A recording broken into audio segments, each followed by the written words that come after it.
azokról fogok beszélni elsősorban, amire logikus, hogy az nem úgy volt, jó? Tehát kezdjük azzal, hogy ugye ő leszületett. Én tudom, hogy vannak olyan emberi lények a Földön, akik úgy születtek, hogy szeplőtelen fogantatással. Tehát az azt jelenti, hogy jött egy szellemlény, és megtermékenyítette azt a hölgyet, tehát azt az emberi hölgyet. Például mondjuk Álmos is így lett, Álmos vezérünk. Jó, tehát ezzel nekem semmi gondom nincs, hogy fentről lejön egy olyan lény, amely emberszabású, és megtermékenyít egy olyan nőt, mert ilyen sok volt a történelem során, amely emberi lény. De most kérdezném azt, hogy te, ha egy ilyen Isten lennél, amelyik lejön azért, hogy adjon egy magasabb rendű képességet egy lénynek, tehát onnan elinduljon egy vérvonal, egy magasabb fejlettségű vérvonal, akkor te kit termékenyítenél meg? Apa, cuka, funda, luka, funda, kávé, kamanduka, valahogy ilyen megoldással? Jó minőséget. A legjobbat. Persze, akkor keresné egy olyan vérvonalat, egy olyan hölgyben, nem? Aki minőség, tehát eleve nem a legbutább, nem?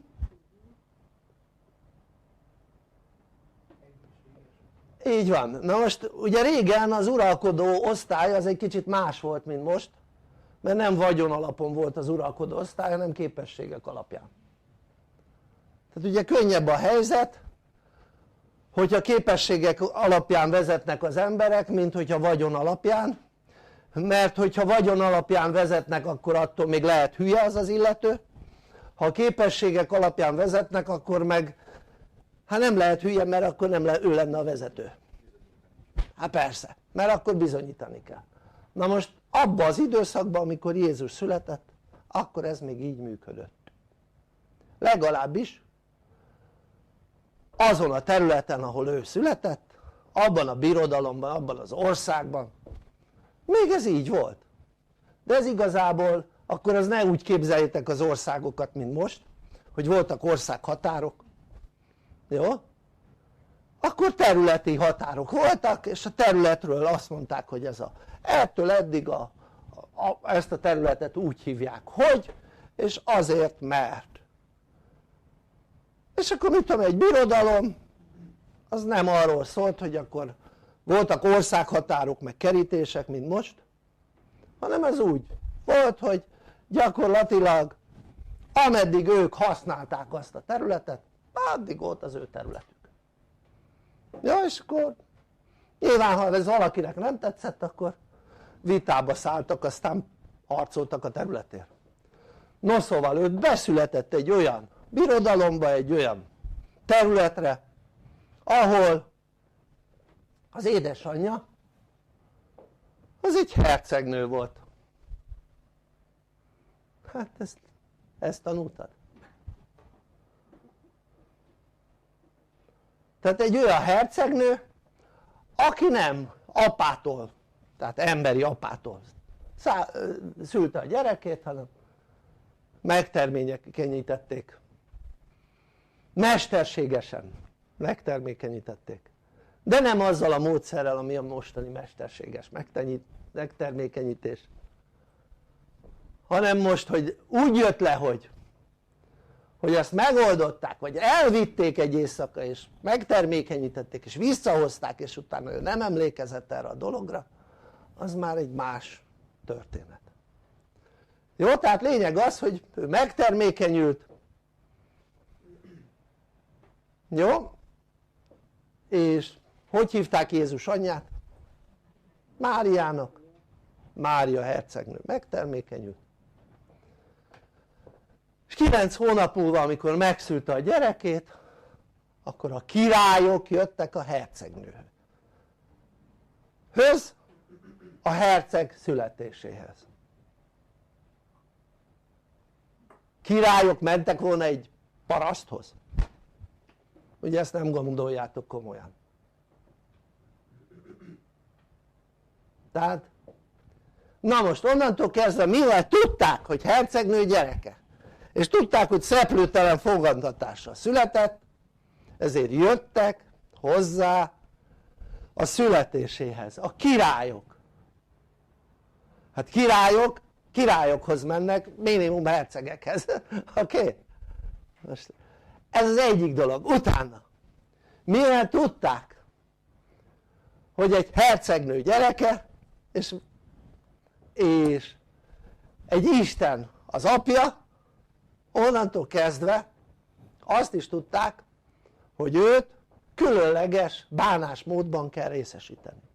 A különleges bánásmód pedig azt jelenti hogy nem élhet át olyan helyzetet mint általában az emberek, ezért őt olyan tanításban részesítették és olyan különleges tanítók vették körül akik figyeltek arra hogy semmi olyan fejlődési rendellenessége ne legyen, most nem fizikai fejlődési rendellenesség hanem lelki fejlődési rendellenessége ne legyen mint a legtöbb embernek. Mit jelent ez a fizikai vagy lelki fejlődési rendellenesség? Hogy ne éljen meg elnyomást, így van.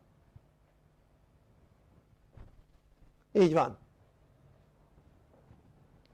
Nyilván szabályokat ismerje és betartsa, mert azok kellenek, de az nem elnyomás.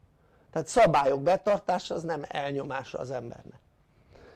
No szóval, amikor nagyobb bacska lett, tehát abban a királyi udvarban ilyen tanítói voltak, és gyakorlatilag olyan különleges tudást adtak át, amit az ősi tudást vivői, mágusok, tátosok adták neki át a tudást. Na most nem tudom hogy tudjátok-e akkor hol volt a központi tudás a bolygón? Nem. A központi tudás bolygón Észak-India, Ordosz nevezetű város. Az volt a képzési központ a világegyetemben. Tehát itt nem a világegyetem, itt a bolygónkon. A képzési központ. Ott volt a legnagyobb tudás.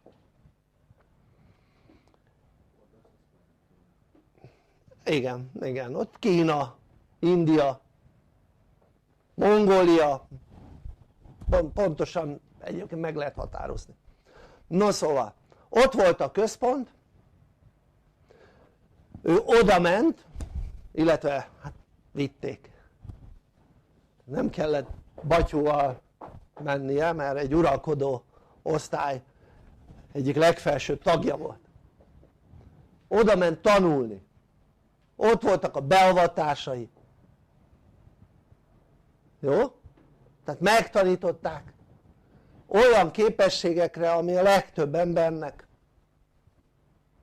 egy az, hogy nem rendelkezik vele, meg másik az, hogy nem ismeretes.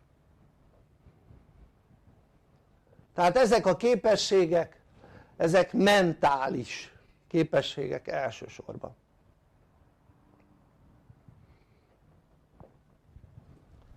És az nem csodatevés, hanem az akkor bizonyos emberek természetes velejárója volt, hogy azokat a tulajdonságokat, amit Jézus tudott gyakorolni, azt megtanították neki.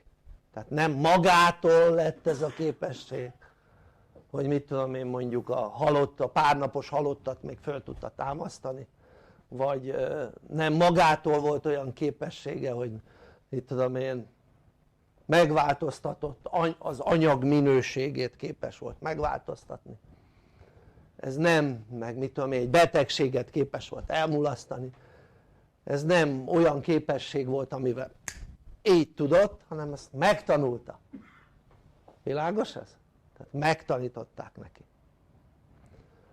Majd utána, amikor megtanulta, végig jött vissza ugye a szülőhelyére, és végig idézőjelben csodákat tett, tehát végig onnan. Tehát mint képzett mágus. Jó?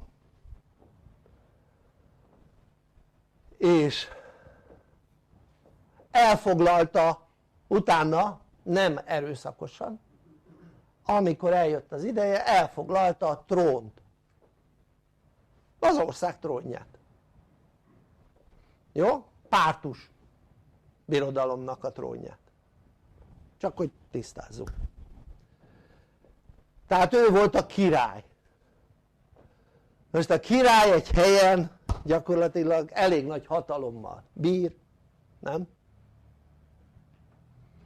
És ha mondjuk a rómaiak jöttek és elkezdték leigázni azt a részt, aki neki lehetősége volt arra, hogy onnan távozzon, már csak azért is, mert ugye neki volt egy olyan képessége, hogy tudta, hogy mi hogy működik, mi várható, mi lesz, mi az igazság, mi a hazugság. Azért tudta, mert közvetlen kapcsolatban volt a teremtőjével, az atyával, ahogy ő ezt ki is fejezte, mentális kapcsolatban. És előre tudta, hogy mi fog történni, mert ezt megmondták neki fentről. Tanultunk ilyet Bibliában, hogy Jézus feláldozta magát, érettünk. Ezt úgy hívnák, hogy mártír. A mártíromság viszont egy öngyilkosság egyik formája. Na most, ha van egy nagy tanító, akinek nem csak tanítói képességei vannak, hanem ugye gyógyítói, teremtői képességei, meg elég etikus is, így van. Ő azért született le, hogy átadja az ismereteket az akkori embereknek. De mivel ugye a római birodalom ott elkezdett terjeszkedni, és ugye az ő királyságát is bekebelezte, ezért ő megmaradhatott volna, mint báb király, vagy pedig azt mondja, hogy eltávozom a hivatásomból, az országomból, és elmegyek olyan területekre, ahol a római birodalomnak nincs hatalma, és tanítom a népet, az embereket ott, ahol lehet. Mert ugye nem csak a római birodalom területén éltek népek, hanem más területeken is éltek népek. És ő azt csinálta, hogy ott hagyta az uralkodását, és a családjával együtt. Milyen családjával? Feleségével, Mária Magdolnával, és gyerekével elmentek, ott hagyták azt a területet, és eljöttek északra. Tehát kijöttek a római birodalomból, és végig tanítottak az életükben. Sok időt eltöltöttek például Erdélybe, A Kárpát-medencében elég sok időt, hosszú időt eltöltöttek, majd végigmentek egész Európán,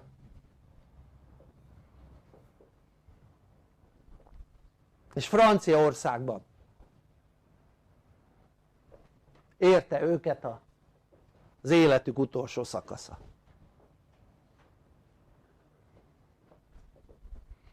És gyakorlatilag nem feszítették keresztre, mert ugyanis egy tanítónak nem az a dolga, hogy mártírom legyen, tehát mártír legyen, hanem az a dolga, hogy ameddig él tanítson. És nagyon érdekes módon figyeljétek meg, az összes nagy tanító a világban, vagy legalábbis nem is kell hozzá nagy tanítónak lenni, inkább úgy mondom, hogy tanító, tehát most ne iskolai tanítót nézzünk, hanem akik a felnőtteket tanítják, jó? Tehát, de úgy nagy tanító, hogy az életre tanít, nem egy szakmát, az életre, mind hosszú életű. Nézd meg, tehát azok nem halnak meg hamar, egyik se. Tehát az összes az hosszú életű. Jézus is hosszú életű volt, és nem tehette meg azt, hogy ő mártíromkodjon. Ilyet nem tehetett meg. Tehát minden olyan tanítás, hogy ő keresztre feszítették, hazugság.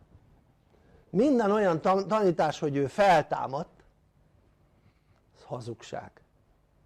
Jó? Ezt a keresztény egyház találta ki, illetve még akkor találták ki, mikor az egyház alapítás volt, mikor még nem is volt keresztény egyház, tehát egyház alapítás. Egyébként a Biblia elsősorban Pál nevezetű apostol írásaira, tanításaira hivatkozik, aminek semmi köze nem volt Jézushoz, semmi köze.